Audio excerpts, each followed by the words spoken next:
Hi, folks. You're with Tacitus today at your Pushback channel, and thank you for joining this radio live stream. In this essay, I'd like to talk about some recent sort of events or interactions that I've had in business and doing business with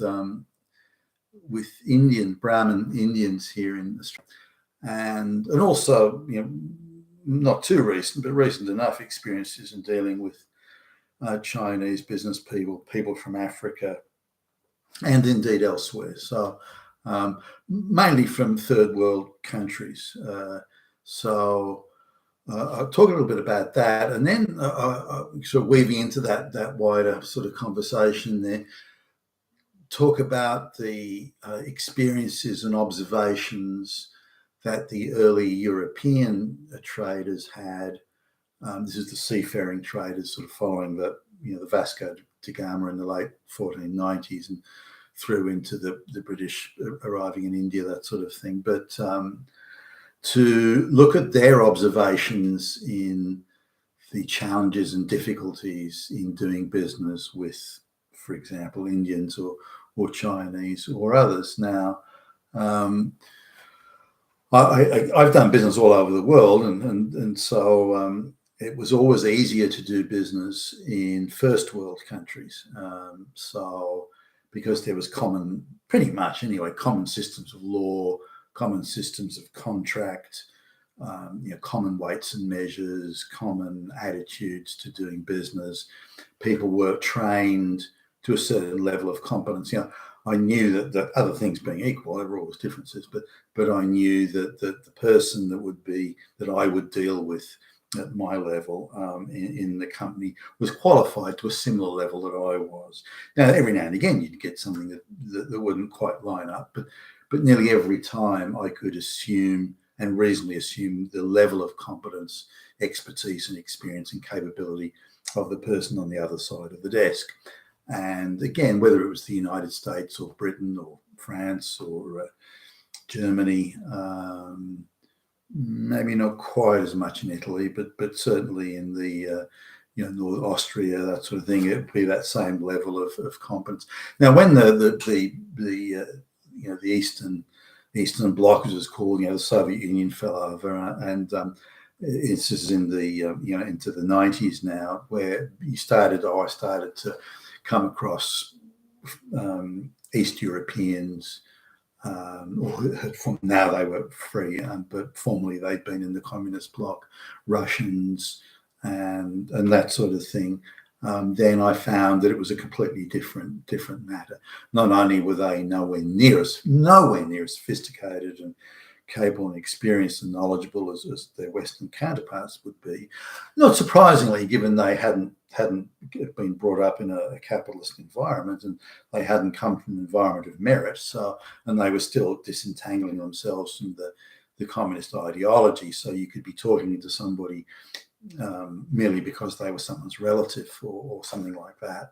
They hadn't achieved any merit-based level of competence to be in that position, and they were always insecure, chip on shoulder. They took the view that we're dealing with the big capitalist guy, and some of them were transcended fast. You'd find this bunch of people in the room. They weren't there to talk business or to do business or even to focus on the strictly commercial issues. They were there to show that they could punt, they could duke it out, with that damn Western capitalist, and they were equal, but they were so insecure, so chip on shoulder, and it was a fucking joke. Some of these meetings that he's kind of had, and they saw things on the base of corruption that they wanted to take me out to.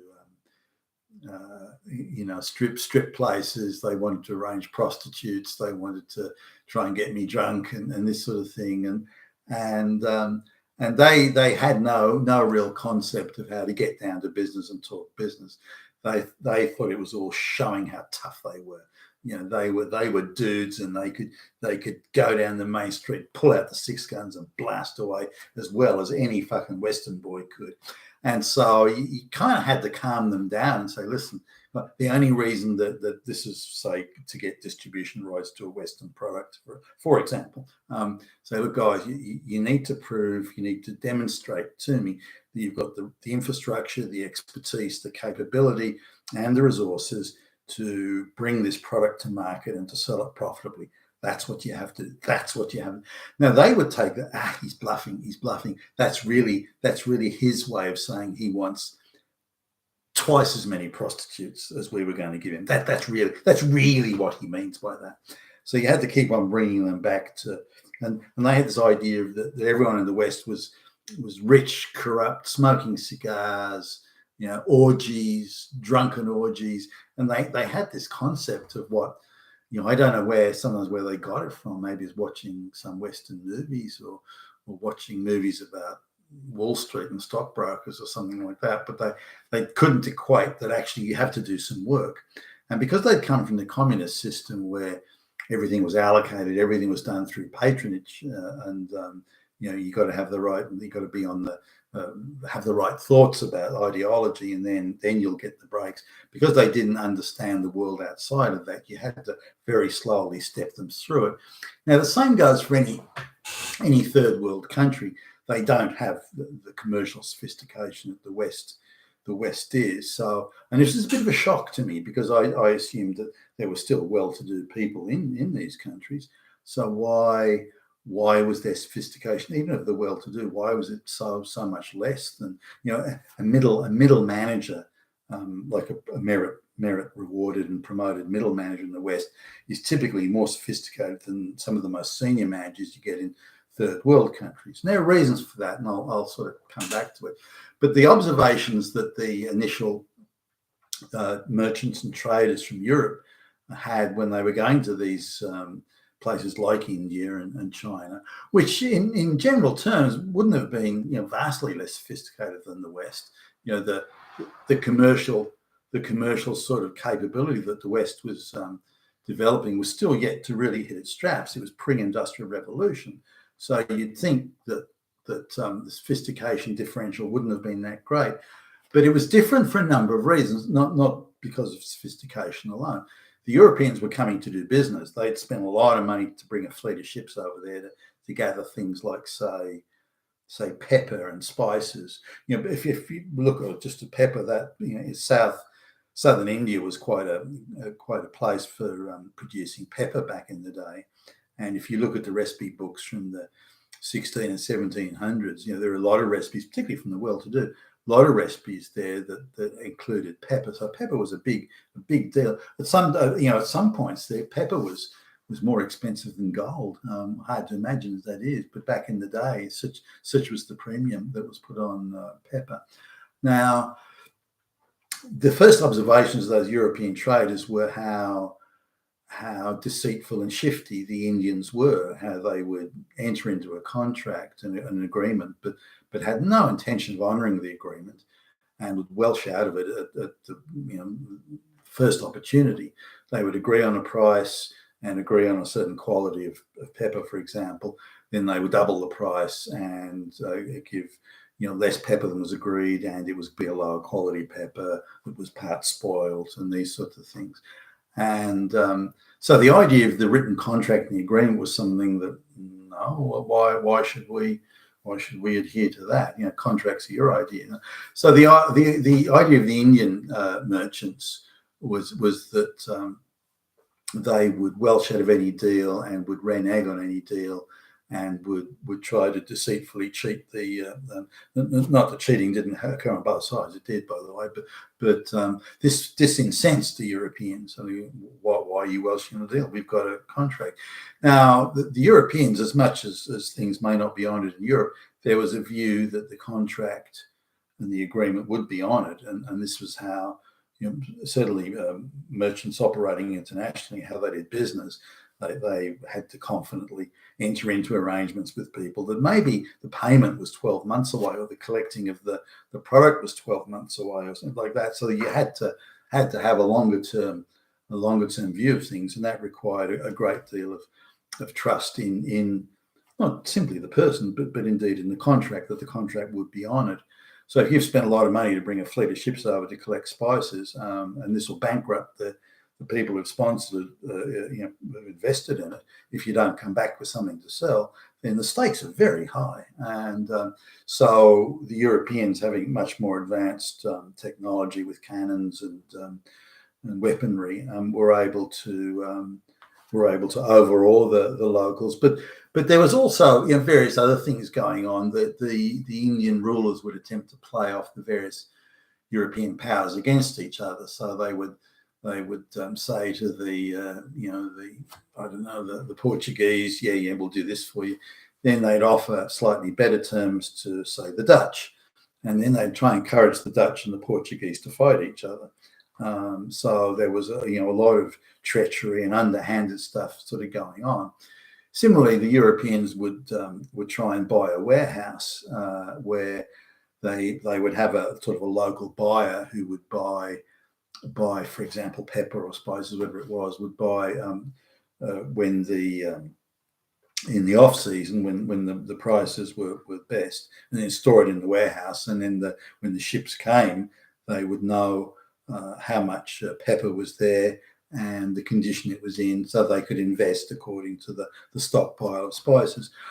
but they'd find that even though they purchased that land from a local ruler, the local ruler would renege on that, saying that land's actually mine. I'm rescinding the sale, and by the way, I'm taking what's in the warehouse.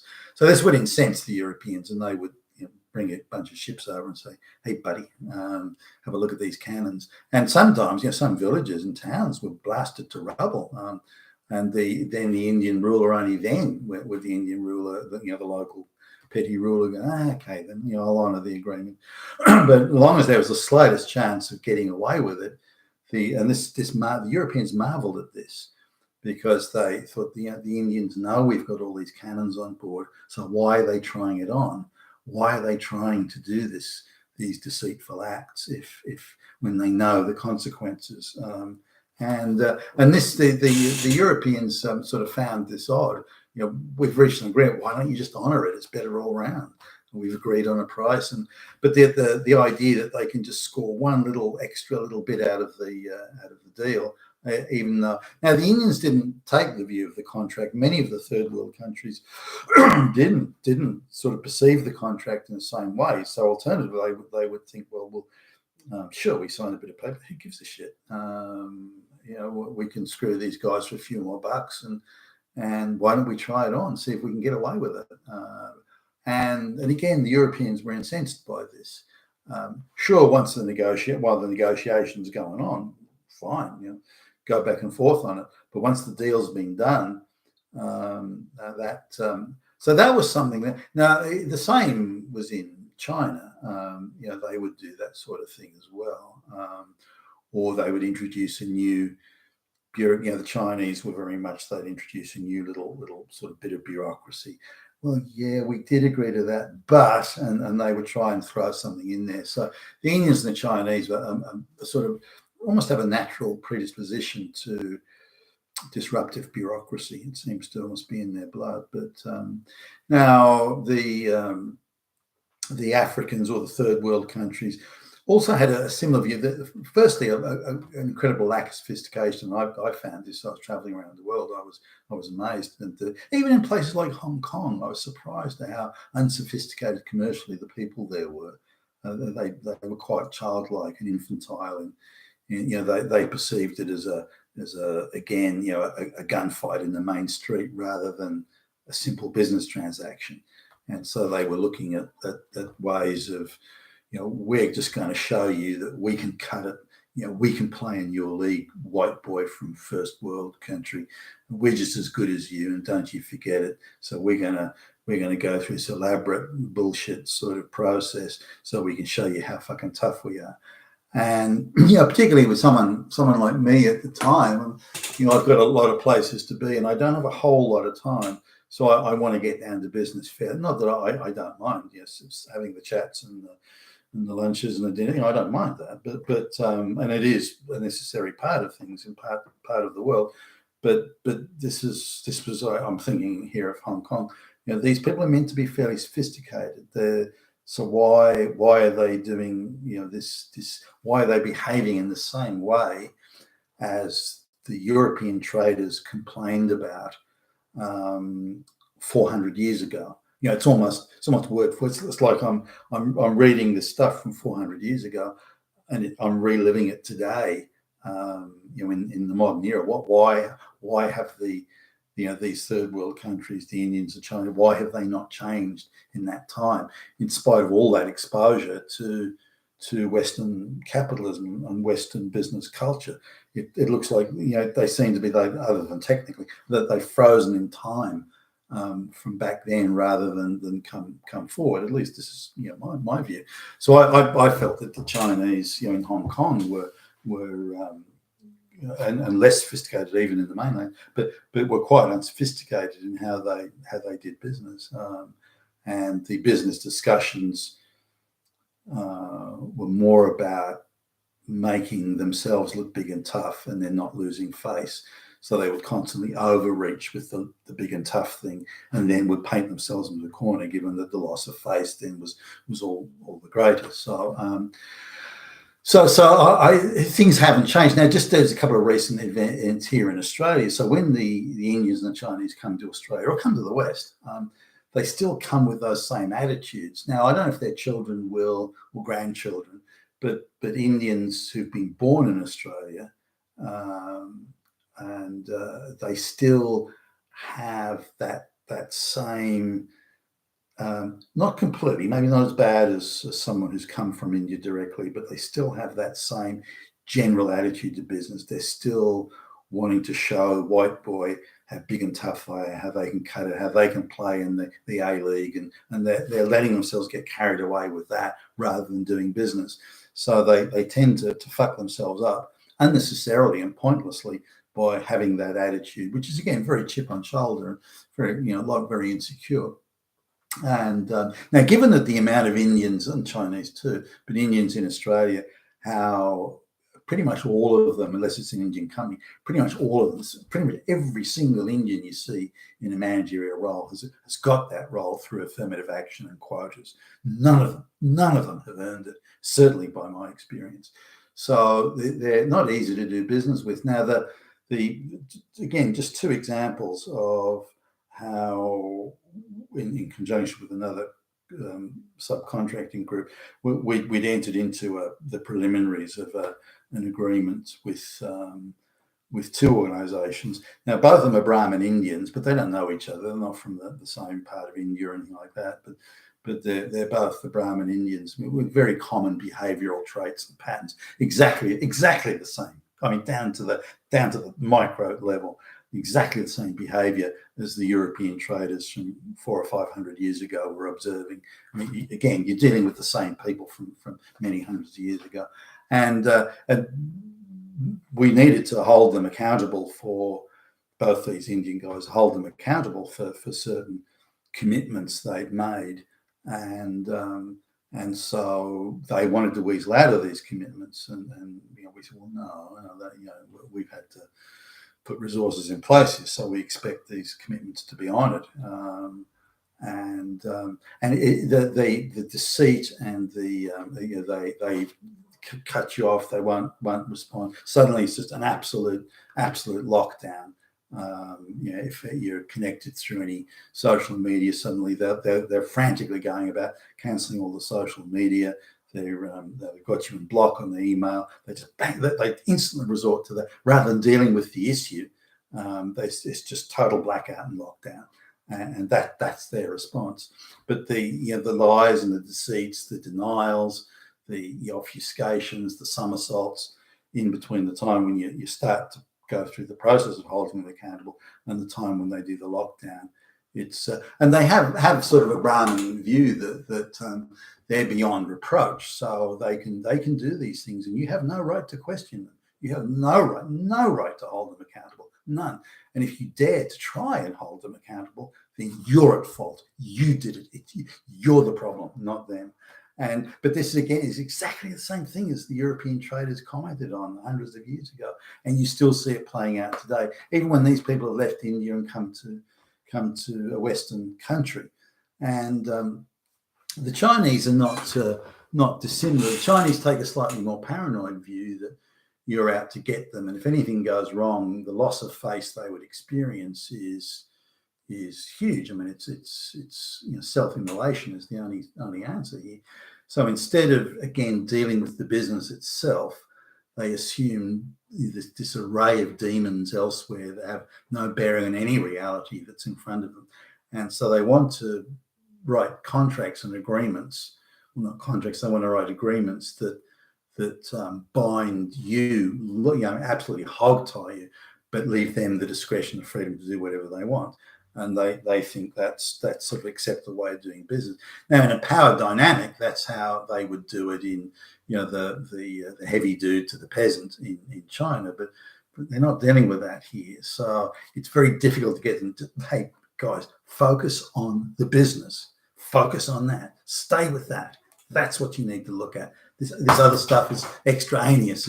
It's got nothing to do with anything. It's in your wild imaginings back in China. It may be an issue, but it's not here. But they just stare blankly and don't get it. And my Mandarin Chinese is passable enough where I can sort of at least convey some key messages here, but no, it has to be one way. We have to absolutely tie you up here, whereas we can do whatever we want. If we want to walk away, we can do it any time. But you are tied and locked into whatever we want you to do, and it's very much a master-servant gig, and something that Western people sort of would feel quite uncomfortable with. Now, once they've locked you up, assuming you even agree to some or most of it or all of it even, then they start screwing on price. They want an absolute bargain basement price, as well as really transferring a whole lot of costs to you, which due to restrictions they want to put you under, you have to bear. So these things don't work well. Now, I've reached a point, which it's unfortunate. I've reached a point where if we have to do business with Indians or Chinese, or they come to us, either way, it doesn't matter. I treat it with great trepidation and reluctance. I try very, very hard not to go in with a prejudicial attitude, to go in with an open mind each time. But as soon as the signs appear that they're going to be awkward and difficult, and they've got their Indian and Chinese cultural bullshit baggage with them, and they refuse to focus on the business, then I'm inclined to walk away. Now, is that prejudice? No, I don't think it is. It's based on hard experience. And I'm waiting for just one Indian or one Chinese to behave differently, and I'm more than happy to embrace the business opportunity on that basis. But they all seem to come out of the same fucking factory and behaving this way, which for business isn't good. And I don't think that they're a boon to the West at all in any way, given they have these attitudes. You've been with Tacitus today at your Pushback channel, and thank you for listening.